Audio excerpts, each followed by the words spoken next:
In southwest Nigeria, Yoruba culture is not just decoration, it's architecture. It is the rhythm of daily life, the dye in adire, the gleam of ashoke, and the cadence of speech in day-to-day exchanges amongst the speakers of the different Yoruba dialects.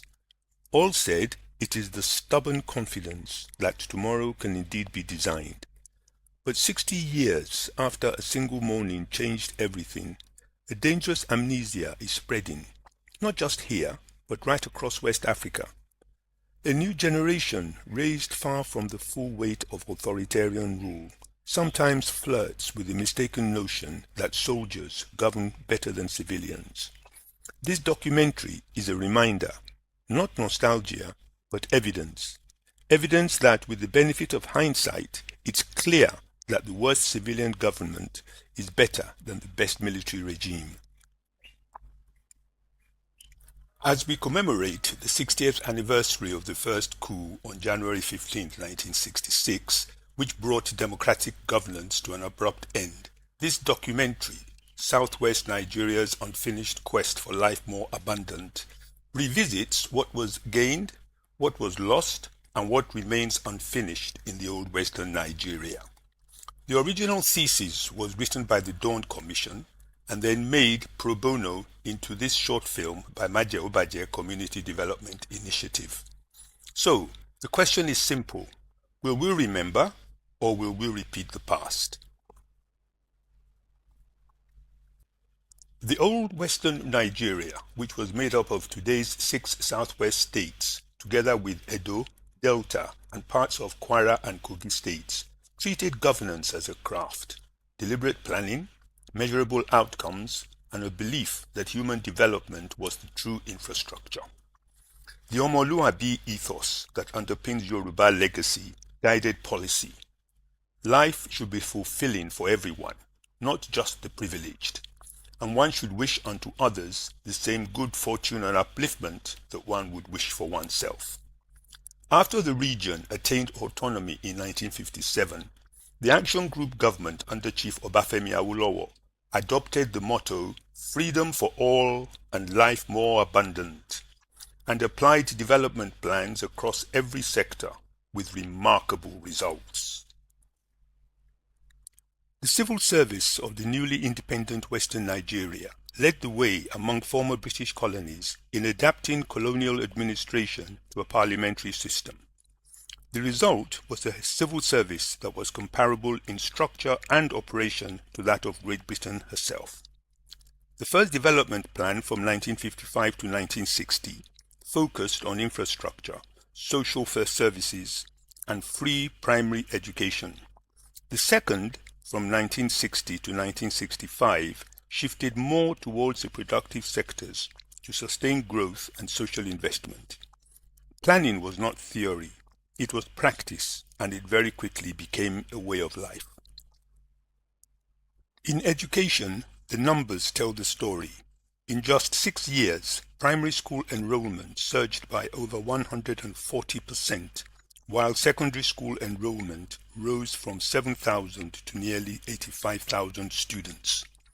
Teacher training expanded and more schools were built. In addition, girl-child education also soared, as within 5 years, female primary enrollment rose from 115,000 to over 400,000 students. This was not rhetoric, it was system building. Things were no different in the health sector. In 1953, free medical treatment for children under the age of 18 was introduced, a signal that welfare and development were meant to reinforce each other, not compete. Because when children are healthy, families can work. When communities are stable, economies grow. This was governance that understood that people are the reason for policy. Neither was the economy left to chance. Cocoa and other crops generated revenue, but government pushed beyond raw commodities into industrial capacity and finance, setting up institutions that would invest, build, and diversify. For example, Cooperative Bank was established in 1953 with £1 million startup capital, Membership in cooperative societies subsequently tripled within 5 years, empowering ordinary people with credit, bargaining power, and financial inclusion. Western Nigeria Development Corporation was set up to partner globally and create iconic companies locally. Companies like Portland Cement, Nigersol, Alumaco, Ekpe Plywood, Wire Cable, Agrob, and many others that produced materials and built roads, houses, and industrial estate all across the region. Almost every component that was needed to build a modern house and lift its inhabitants out of antiquated mud huts were manufactured right here in the old Western Nigeria and sold at affordable prices. Brimming with confidence, Western Nigeria launched Africa's first television station in 1959, built Liberty Stadium in 1962, and commissioned Cocoa House, West Africa's first skyscraper, in 1965. The University of Ife was established both to train leaders and to generate research data for planning purposes. These were not isolated projects. They were parts of a coordinated system.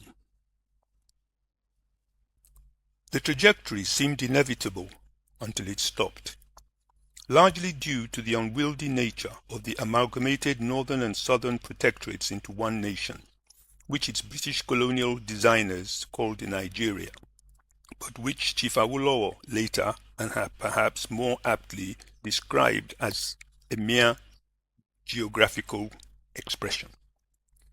Nigeria's ethnic fractures deepened after independence, culminating in the military coup of January 15, 1966.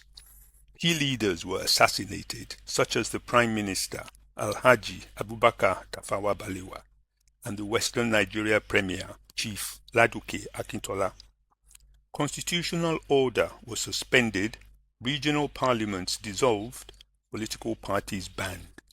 Then on May 24, 1966, Decree number 34 abolished the federal structure and imposed a unitary system, dismantling the regional autonomy that had powered Western Nigeria's remarkable progress. Planning that had been local and coordinated became centralized. Institutions for regional development lost autonomy, while the discipline of 5-year rolling plans gave way to ad hoc directives. Without its sustaining policies, the cooperative movement withered, and, in the wake of shifting priorities, educational expansion slowed. Even after the unitary structure was later reversed, genuine regional autonomy did not return. Instead, beginning 1967, the regions were fragmented into states, and over time, competition to develop gave way to an insidious struggle for federal patronage.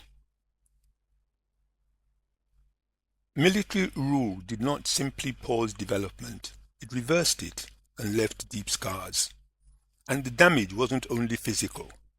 A generation of Nigerians grew up under authoritarian rule without appreciating the accountability that comes with democracy.